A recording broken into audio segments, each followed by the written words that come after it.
هل يحبني الله؟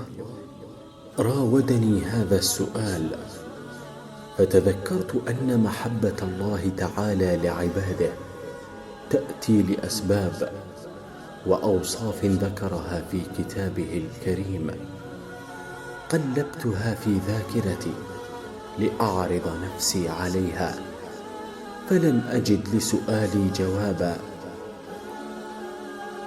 فوجدت أنه يحب المتقين، ولا أجرؤ أن أحسب نفسي منهم. ووجدت أنه يحب الصابرين، فتذكرت قلة صبري. ووجدته يحب المجاهدين، فتنبهت لكسلي وقلة حيلتي. وجدته يحب المحسنين، وما أبعدني عن هذه. حينها توقفت عن متابعة البحث، وخشيت ألا أجد في نفسي شيئا يحبني الله لأجله.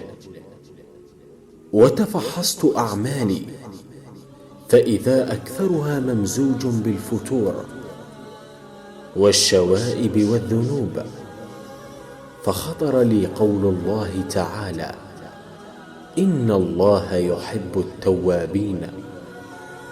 كأنني مباشرة فهمت أنها لي ولأمثالي، فأخذت أتمتم: أستغفر الله وأتوب إليه، أستغفر الله وأتوب إليه، لعلي أدخل في أحبابه.